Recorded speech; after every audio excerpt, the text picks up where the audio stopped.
Matius pasal 8 ayat 5 sampai 13, saudara bisa baca nanti di situ.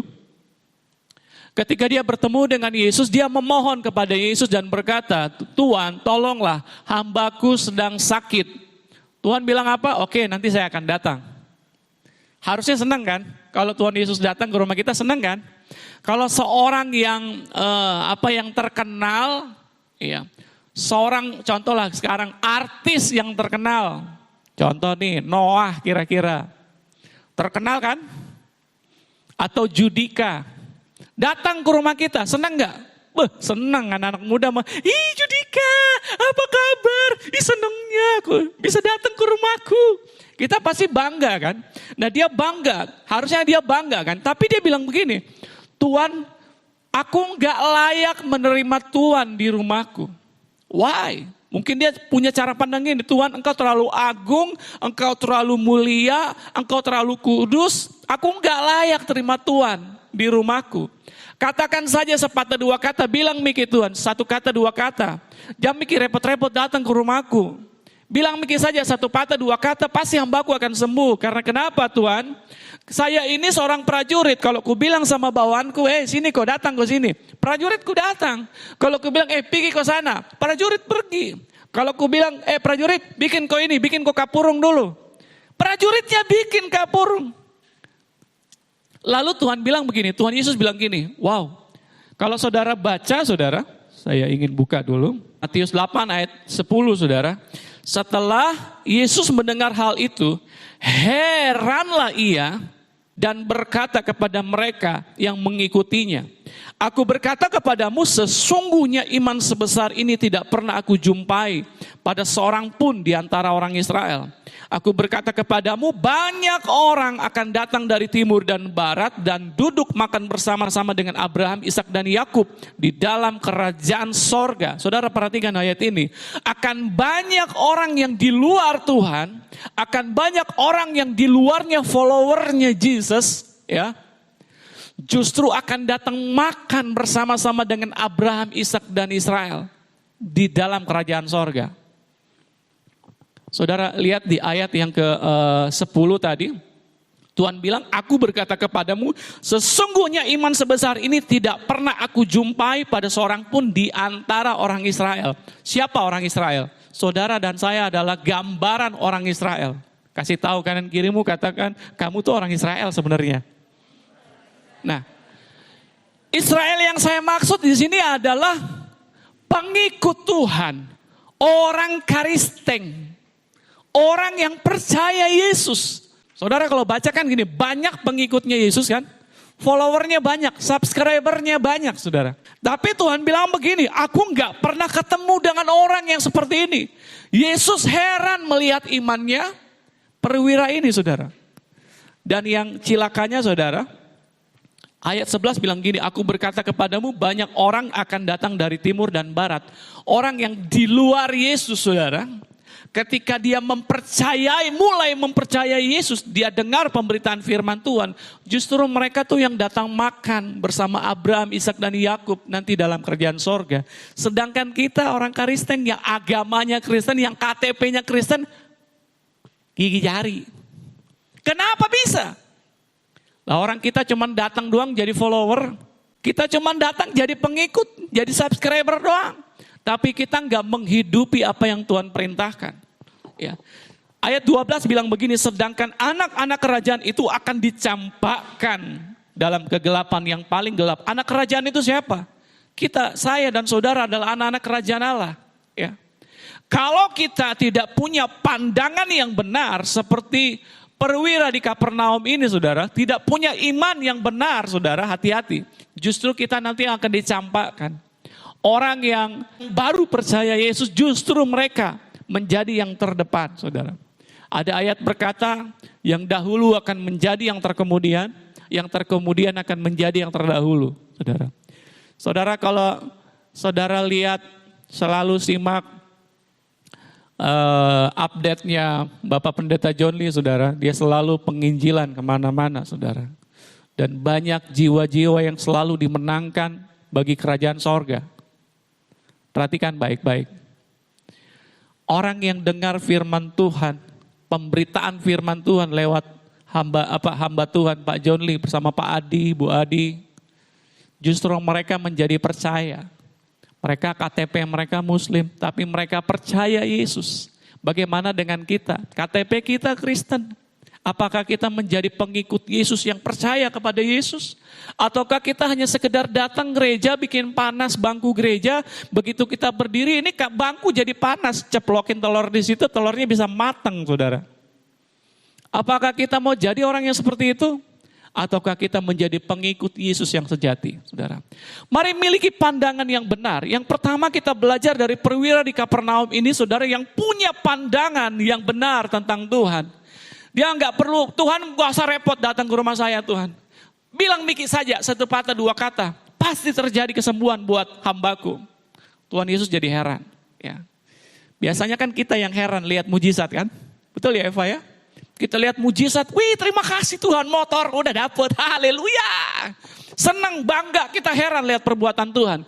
Tapi bisakah kita membuat Tuhan itu heran dengan kita? Bisa nggak kita? Ini iman luar biasa saudara.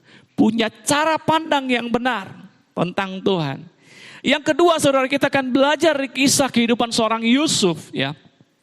Kalau saudara baca Kejadian 50 ayat 20 saudara nanti bisa baca kisah Yusuf. Bagaimana Yusuf dia bermimpi saudara. Mimpinya itu tidak langsung menjadi kenyataan tapi melalui proses yang tidak enak. Menyakitkan, memilukan hati.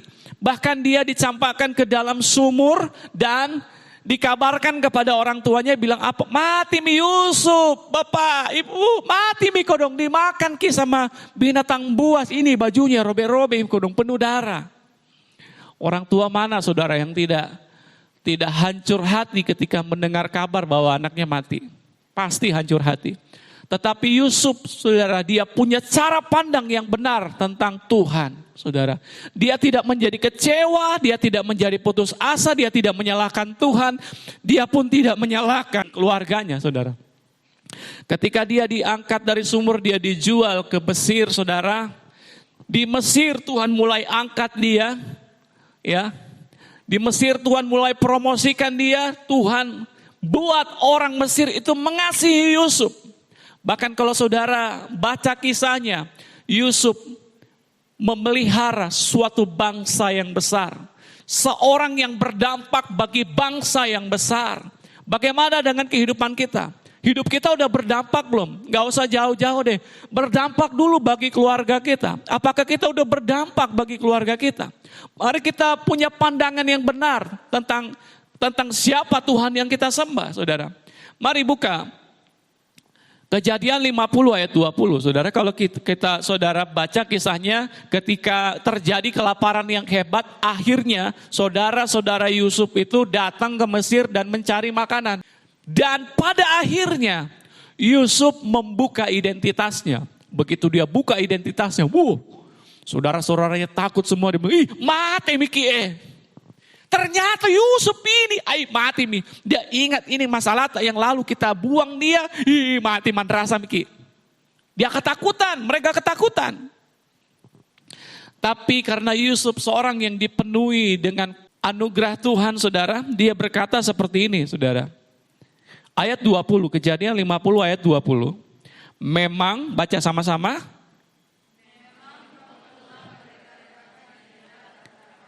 Tetapi Allah telah mereka-rekakannya untuk kebaikan dengan maksud melakukan seperti yang terjadi sekarang ini. Yakni memelihara hidup suatu bangsa yang besar, saudara. Wow, ini keren, ini luar biasa, saudara. Seorang yang bernama Yusuf berdampak bagi bangsanya, saudara. Mari kita miliki cara pandang yang benar. Yang ketiga, kita belajar dari kehidupan Samuel ketika Tuhan menyuruh Samuel untuk pergi ke rumah Isai mengurapi salah seorang anak Isai, saudara, untuk menjadi raja Israel. Saudara kalau baca 1 Samuel 16 ayat 7, saudara, atau ayat 6 dulu deh. Ayat 6 ya, tolong multimedia, 1, 2, 3. Ketika mereka itu masuk dan Samuel melihat Eliab, lalu pikirnya sungguh di hadapan Tuhan sekarang berdiri yang diurapinya. Stop sampai situ dulu. Begitu Samuel lihat, wih gagah perkasa. Ya, badannya kekar. Kayak Bung yang di belakang itu gede badannya ya. Siapa namanya? Sorry ya. Badannya tinggi kekar, dia prajurit, berotot mungkin. Lalu Samuel bilang, ini pasti yang dapilih Tuhan ini jadi raja Israel ini. Keren mentong dari bodinya saja. Wah, berwibawa Ki. Punya otot kekar. Tapi ternyata itu enggak menjamin saudara. Di ayat yang ke-7, saudara baca. Tetapi berfirmanlah Tuhan kepada Samuel, janganlah pandang parasnya atau perawakannya yang tinggi, sebab aku telah menolaknya. Bukan yang dilihat manusia, yang dilihat Allah. Manusia melihat apa yang di depan mata, tetapi Tuhan melihat hati. Seringkali kita menilai seseorang itu dari apa? Kulit luarnya, ya enggak? Kita lihat orang berpenampilan kece badai, kita pikir dia ini konglomerat. Ternyata konglomelarat. Kita lihat orang yang pakai sarung, pakai sendal, sarungnya diuntel-untel gini. Pakai sendal, udah gitu sendalnya bagus lah kalau sendal yang keren gitu. Pakai sendal swallow, udah gitu penuh lumpur. Begitu datang ke gereja, akhirnya lihat. Masuk Miki Pak, masuk Miki. Cari Miki tempat sendiri. Tapi begitu kita lihat orang yang keren, necis. Pak, mari Pak, silakan masuk ke depan Pak. Diantar sampai duduk di kursi paling depan. Ternyata ini orang yang pakai sarung, sambuk-sambuk, orang Toraja bilang, itu duit semua di sini saudara. Diutal-utal duit semua, begitu dibuka, di uang merahnya. Banyak ternyata. Begitu kita tahu sebegitu, ternyata orang kaya. Sorry Pak tadi saya kira orang kere. Saya percaya asar di sini nggak ada yang seperti itu, saudara. Amin. Semua asar di sini menyambut dengan penuh sukacita. Siapapun orangnya, tinggi besar, kurus gemuk, pokoknya hitam putih segala macam disambut dengan baik dan diantar sampai ke tempat duduk. Amin. Asyar. Nah. Ini yang dilakukan oleh Samuel, dia melihat apa yang di depan mata. Cara pandang Samuel dengan cara pandangnya Tuhan berbeda. Manusia melihat kulit luar, tapi Tuhan bilang aku melihat hati. Dan akhirnya terangkatlah Daud, seorang yang diurapi oleh Tuhan, saudara. Sekarang kita akan masuk di pembahasan yang berikut, saudara. Bilangan 13 ayat 4. Bilangan pasal 13 ayat 1 sampai dengan yang selesai.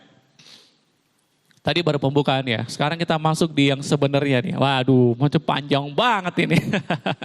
Nah saudara gini, saya akan baca di Bilangan pasal 13 ini, saudara simak dengan baik.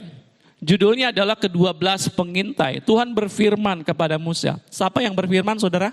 Siapa yang berfirman? Tuhan yang berfirman, Tuhan yang memberi perintah. Suruhlah beberapa orang mengintai tanah Kanaan yang akan kuberikan kepada orang Israel. Dari setiap suku nenek moyang mereka, haruslah kau suruh berapa orang? Seorang. Semuanya pemimpin-pemimpin di antara mereka.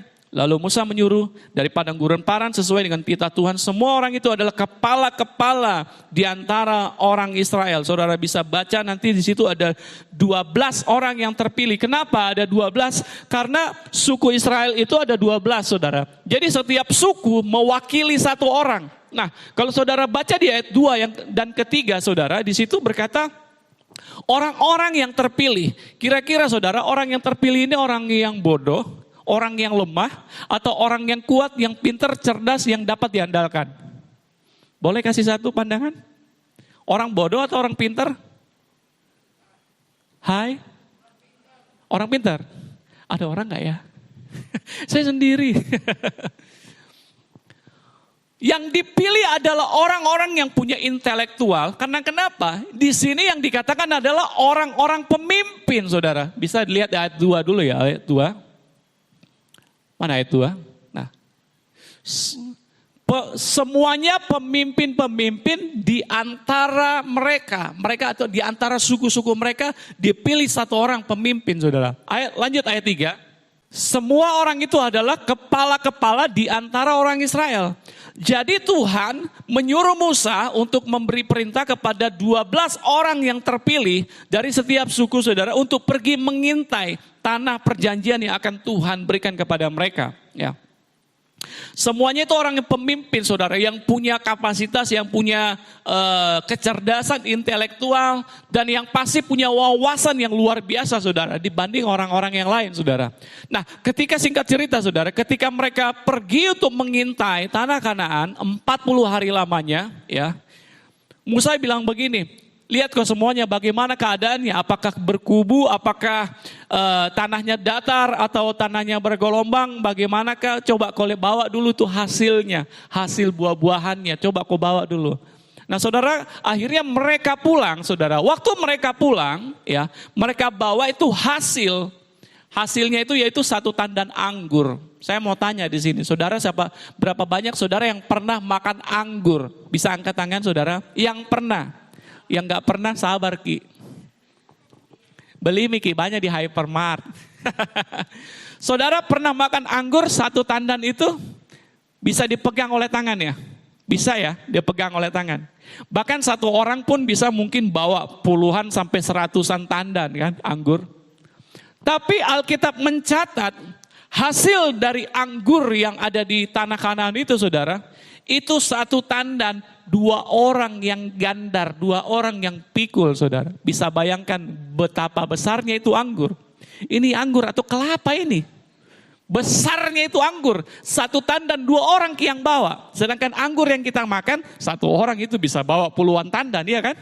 Tapi ini 1-2 orang yang bawa. Begitu besarnya itu anggurnya saudara.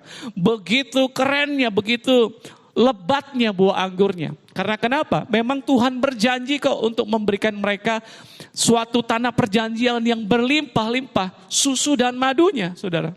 Saya ingin baca di ayat 21. Bilangan 13 ayat 21, mereka pergi ke sana, lalu mengintai negeri itu mulai dari padang gurun Zin sampai ke Rehob, jalan yang menuju ke Hamat. Nah, 22, mereka berjalan melalui tanah Negeb, lalu sampai ke Hebron. Di sana ada Ahiman, Sesai, dan Talmai, keturunan Enak. Hebron didirikan 7 tahun lebih dahulu dari Soan di Mesir. Mereka ketemu keturunan orang Enak, orang yang tinggi perawakannya, raksasa. Ada 3 orang di sana saudara. Begitu mereka pulang, mereka menjadi kecut saudara, takut ya. Ternyata ini tanah Kanaan, orang yang gede-gede, raksasa, mereka takut saudara. Nah ketika mereka sampai di lembah Eskol, dipotong mereka lah di sana suatu cabang dengan setandan buah anggurnya, perhatikan. Lalu berdualah mereka menggandarnya, jadi anggurnya dipikul itu 2 orang saudara. Ayat 25 kita lompat, sesudah lewat 40 hari pulanglah mereka dari pengintaian negeri itu dan langsung datang kepada Musa, Harun dan segenap umat Israel di Kades, di padang gurun. Mereka membawa pulang kabar kepada keduanya dan kepada segenap umat itu dan memperlihatkan kepada sekaliannya dengan hasil itu, saudara. Begitu Musa nunggu kepulangan mereka, Musa, Harun dan segenap bangsa itu menunggu kedatangan para pengintai ini, mereka pasti dak-dikduk. Gimana nih? Bagaimana hasilnya kira-kira? Kemudian ayat yang ke-27. Mereka menceritakan kepadanya, kami sudah masuk ke negeri kemana kau suruh kami. Dan memang negeri itu berlimpah-limpah susu dan madunya. Dan inilah hasilnya. Benar kan? Tuhan berjanji bahwa bangsa Israel dibawa keluar dari Mesir untuk dibawa ke dalam suatu tanah perjanjian, suatu negeri yang berlimpah-limpah susu dan madunya. Ini janji Tuhan dan memang orang Israel ini yang 12 pengintai ini udah melihat benar tempat itu berlimpah-limpah susu dan madunya.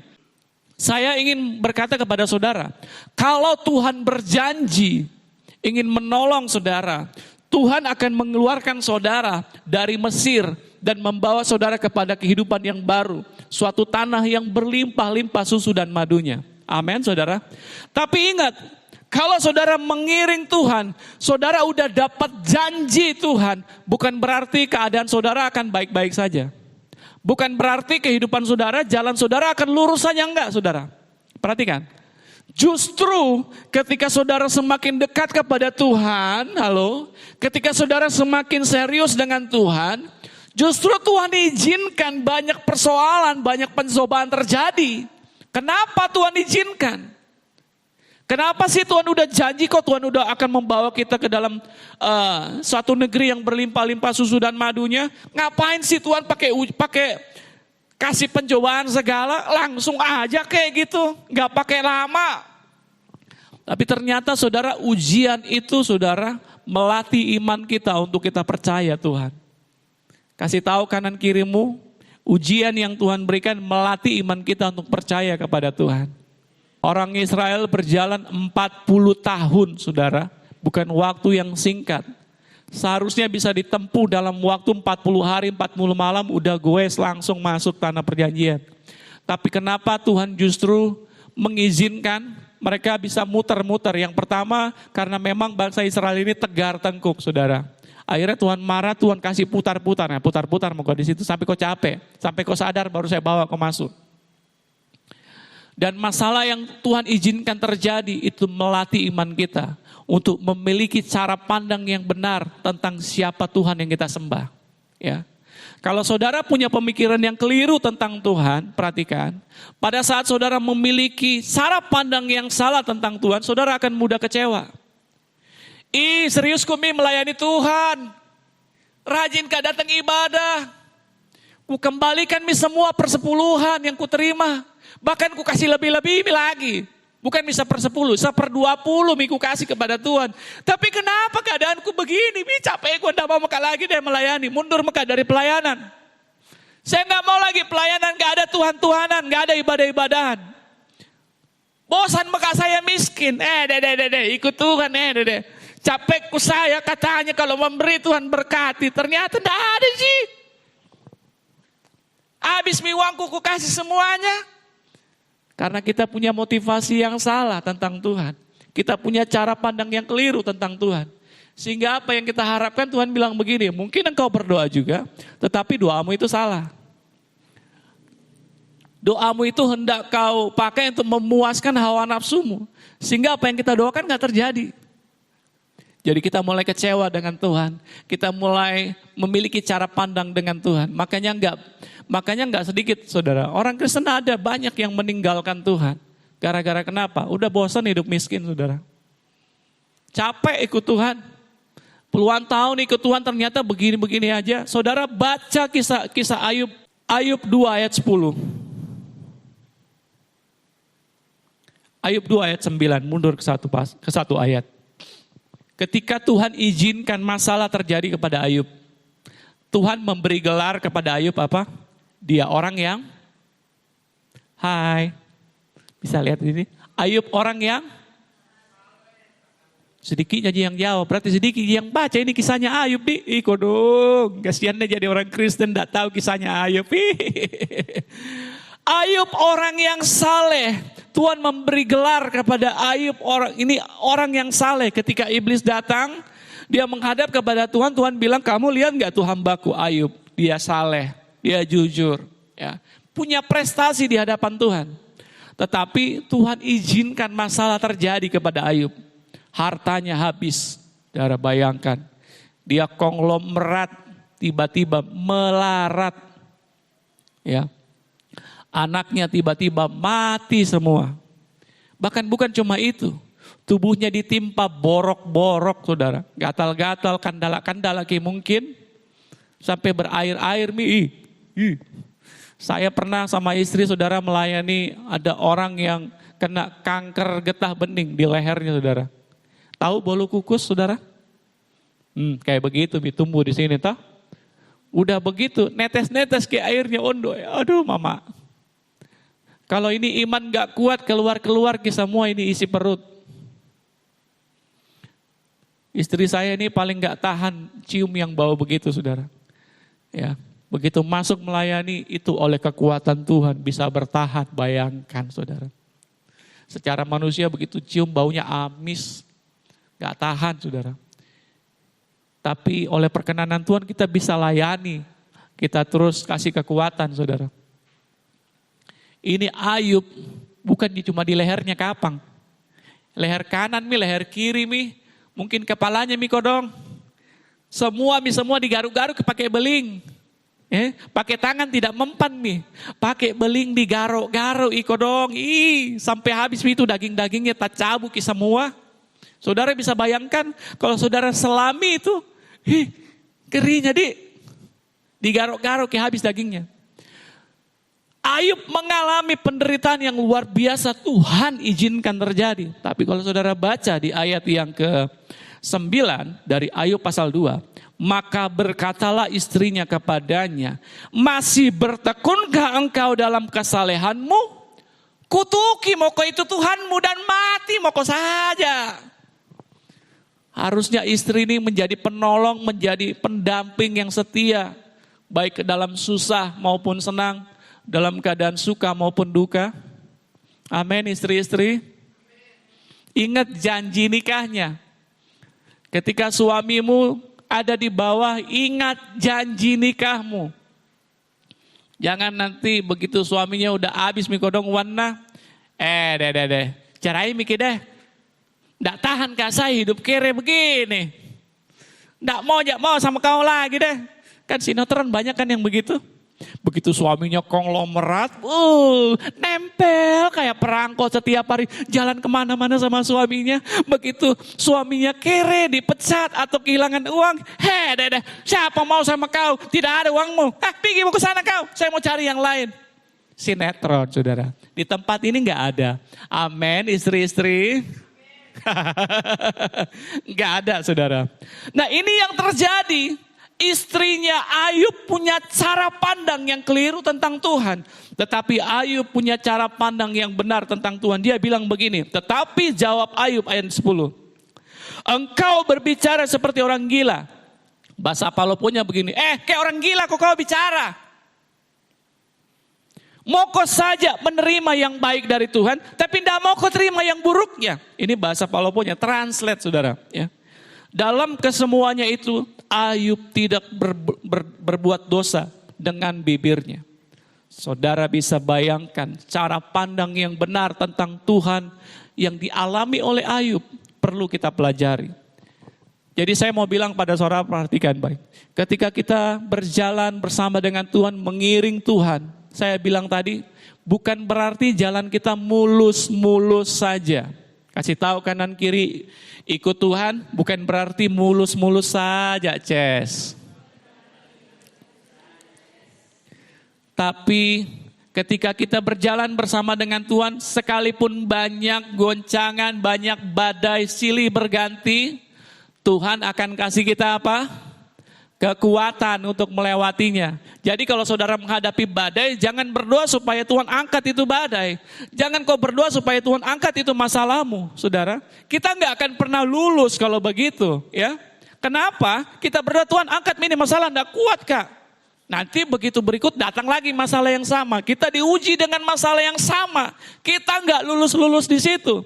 Seharusnya kita berdoa seperti ini. Tuhan kasih saya jalan keluar. Kasih saya kekuatan untuk saya bisa melewati masalah ini. Amin saudara. Kita mesti berdoa seperti itu supaya kita bisa lulus ujian. Nah kalau kita udah lulus itu naik lagi tingkat yang baru. Semakin tinggi pohon, semakin banyak angin yang apa? Halo? Semakin tinggi pohon, banyak angin yang menerpa. Semakin tinggi tingkat kerohanian kita, masalah pun itu akan semakin banyak.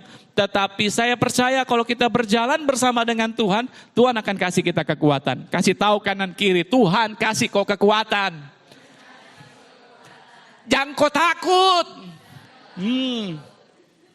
Miliki cara pandang yang benar tentang Tuhan, saudara.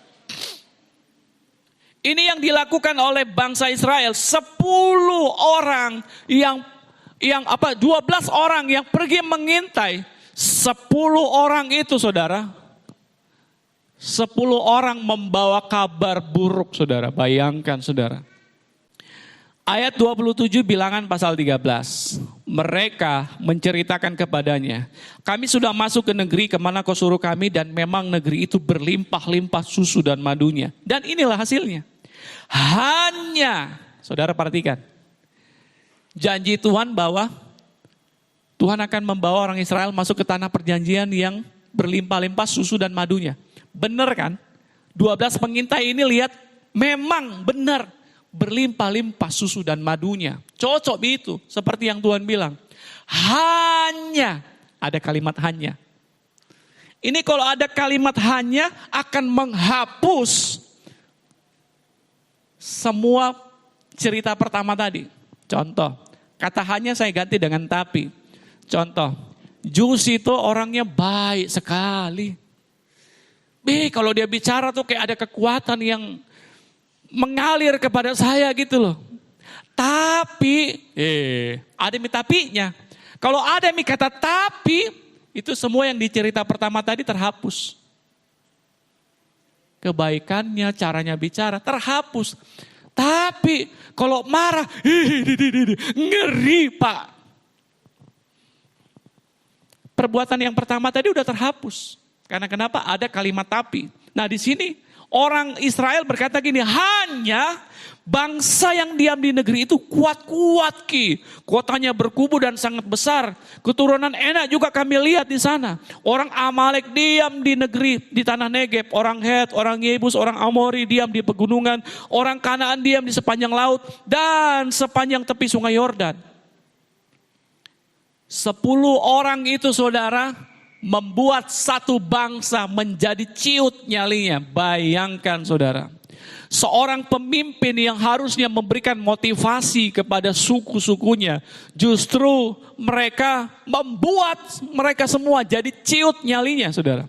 Lalu tampil seorang Kaleb ayat yang ke-30. Kemudian Kaleb mencoba menenteramkan hati bangsa itu di hadapan Musa. Kata mencoba menenteramkan berarti ada peristiwa yang terjadi bahwa bangsa Israel itu udah langsung ricuh, langsung riuh, langsung bersungut-sungut kan, udah mulai marah. Betul kah? Takut jamiki kalau begitu pergi ke sana deh.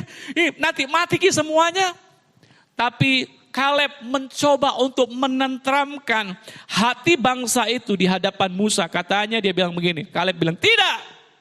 Kita akan maju dan menduduki negeri itu. Sebab kita pasti akan mengalahkannya. Kaleb punya cara pandang yang benar tentang Tuhan. Dibanding ke 10 orang ini saudara. Kaleb punya iman. Punya pengharapan. Bahwa kalau berjalan bersama Tuhan. Kita pasti bisa. Tetapi orang-orang yang pergi ke sana bersama-sama dengan dia berkata, kita tidak dapat maju menyerang bangsa itu. Karena mereka lebih kuat dari kita. Juga mereka menyampaikan kepada orang Israel kabar busuk tentang yang diintai mereka. Dengan berkata, negeri yang kami lalui itu diintai adalah suatu negeri yang memakan penduduknya. Kanibal, ini bawa gosip lagi. Padahal di awal ceritanya gak ada yang bilang begitu kan. Memang bagus, memang begini. Tapi dia bilang lagi kabar busuk. Kabar botok yang tidak sebenarnya tidak terjadi tapi nak ceritakan. Untuk apa? Untuk membuat bangsa itu menjadi ketakutan saudara. Berapa banyak kita menjadi orang-orang yang selalu membawa kabar gosip. Angkat tangan ke bawah saja. Yang ketawa-tawa dia ke pelakunya? Tidak tahu adik. Berapa banyak ketika kita melihat teman kita yang sedang dalam problema, sedang dalam masalah, justru kita tampil berbeda dan memberikan kekuatan buat dia. Boleh angkat tangan ke atas kalau yang ini. Keren. Mantap. Teman kita kalau lagi dapat masalah, jangan kita kompor-komporin saudara. Orang kalau lagi kecewa, lagi putus asa itu saudara jangan kompor-komporin, dia akan meledak nantinya. Dan dia akan berpikir pendek dan bertindak kriminal jadinya. Karena kenapa? Ente kompor-komporin bos. Disiram bensin, api lagi menyala, disiram bensin. Meledak dan tuh. Dier. Tapi mari kita menjadi orang yang selalu membawa dampak yang baik. Jangan seperti 10 pengintai ini. Karena 10 orang yang punya pandangan yang berbeda tentang Tuhan. Akhirnya satu bangsa itu menjadi ciut nyalinya, saudara. Ya. Padahal Tuhan udah berjanji.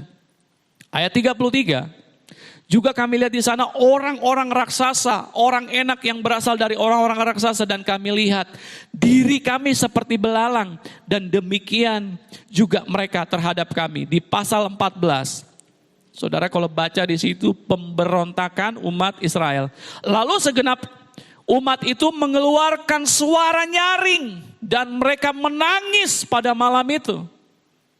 Dengar baik, saudara. Orang yang punya cara pandang yang salah terhadap Tuhan, saudara, dengar baik, dia akan mudah untuk tawar hati, saudara. Orang yang memiliki cara pandang yang keliru tentang Tuhan, dia akan mudah tawar hati. Seperti bangsa Israel ini ketika mendengar kabar seperti itu, mereka jadi tawar hati, mereka jadi takut, mereka gak mau maju, saudara.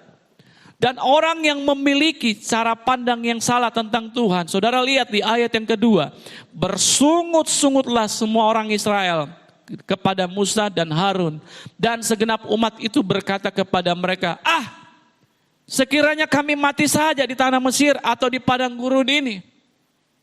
Mereka bersungut-sungut karena kenapa? Punya cara pandang yang salah tentang Tuhan. Yang ketiga, saudara, orang yang memiliki cara pandang yang salah tentang Tuhan, di ayat yang ketiga dari Bilangan pasal 14, saudara baca, mengapakah Tuhan membawa kami ke negeri ini, supaya kami tewas oleh pedang, dan istri serta anak-anak kami menjadi tawanan? Bukankah lebih baik kami pulang ke Mesir? Saudara lihat, mengapa Tuhan membawa kami ke negeri ini? Orang yang punya cara pandang salah tentang Tuhan, saudara, dia tidak mempercayai Tuhan. Dan itu sama halnya menista nama Tuhan. Jadi bukan menista agama loh ya. Menista kebesaran Tuhan. Ketika saudara menjadi pengikut Yesus, saudara hanya sekedar KTP, begitu Tuhan izinkan masalah, saudara nggak percaya bahwa Tuhan sanggup menyelesaikan masalah saudara. Tuhan bilang, engkau tidak percaya kepadaku dan engkau menista namaku. Saudara baca nanti ayat selanjutnya, saudara. Dan yang keempat, orang yang memiliki cara pandang yang salah tentang Tuhan. Ayat yang keempat. Dan mereka berkata seorang kepada yang lain, baiklah kita mengangkat apa? Seorang pemimpin lalu pulang ke Mesir.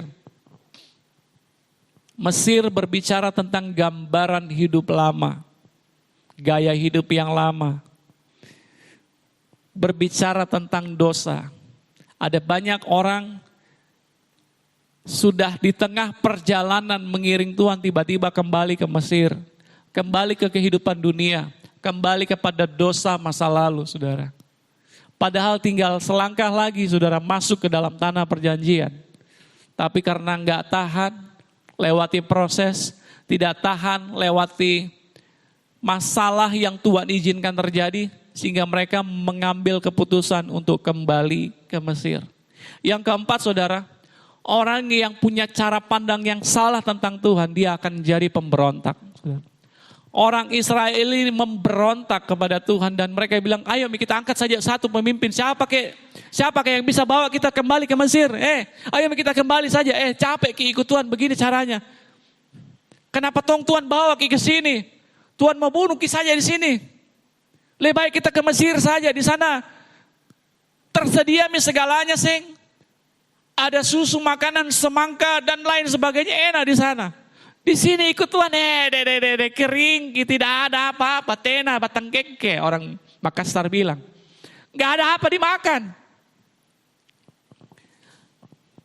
Mari jadi orang Kristen yang benar-benar mengasihi Tuhan.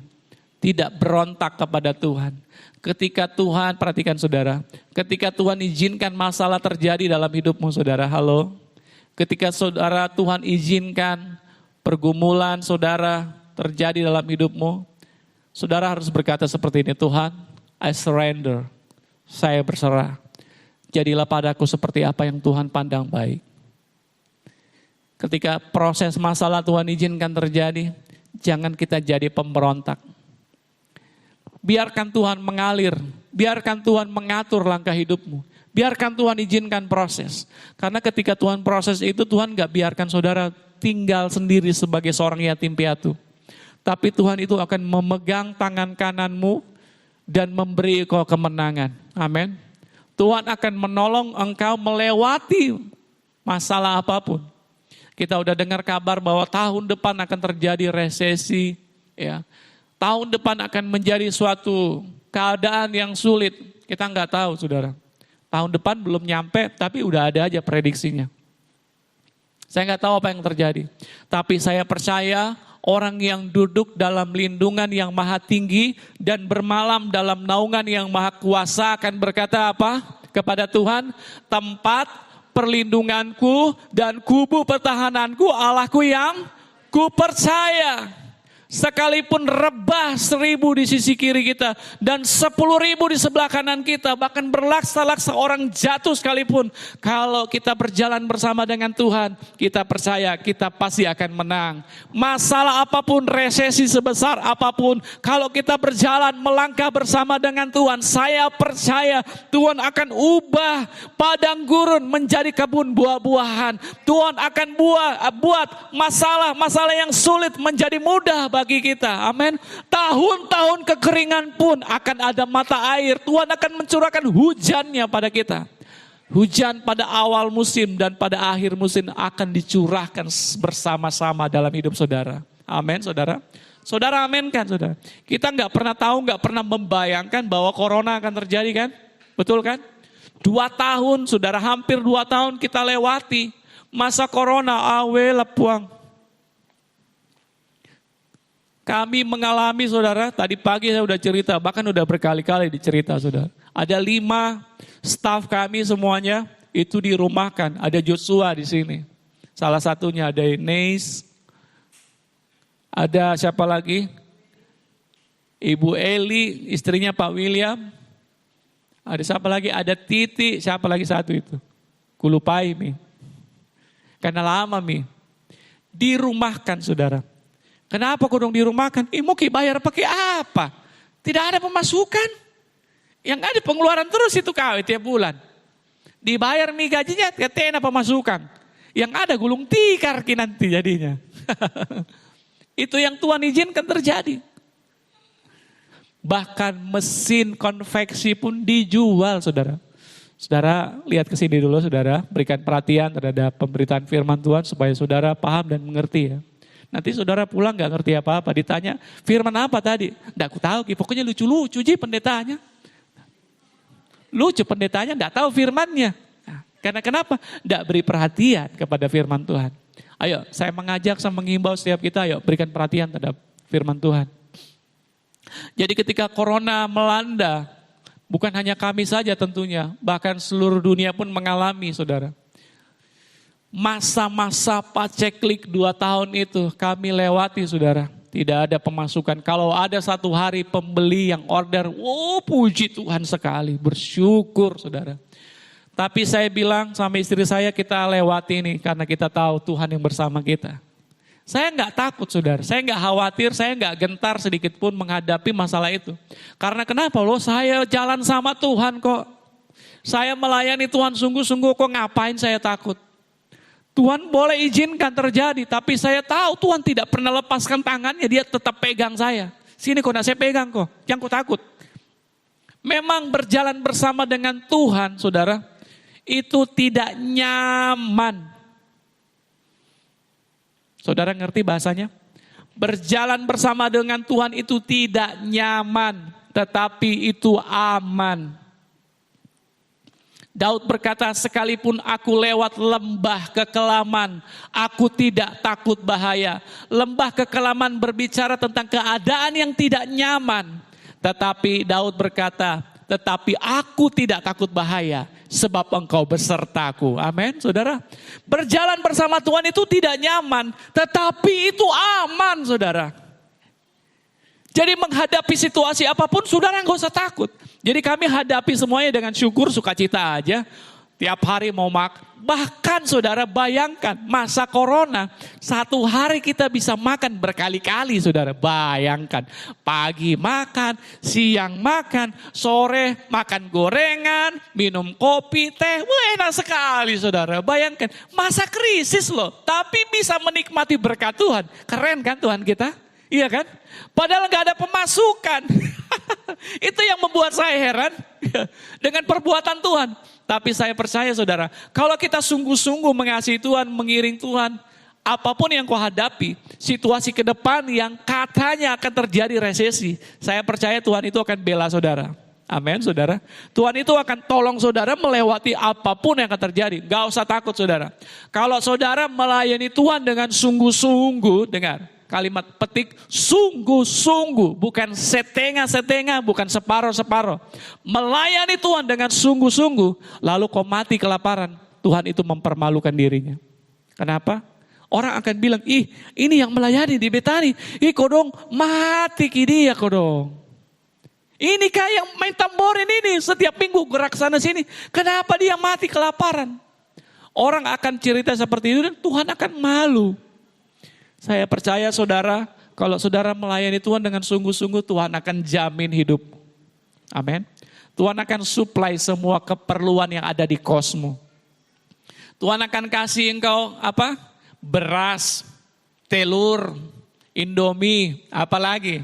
Oke. Ini yang selalu terjadi anak kos, Intel, Indomie, telur. Kalau tidak ada mie lauknya, telur paling tidak ada itu digoreng, apalagi. Kecap, sambal, apalagi. Tuhan akan supply, gak usah takut.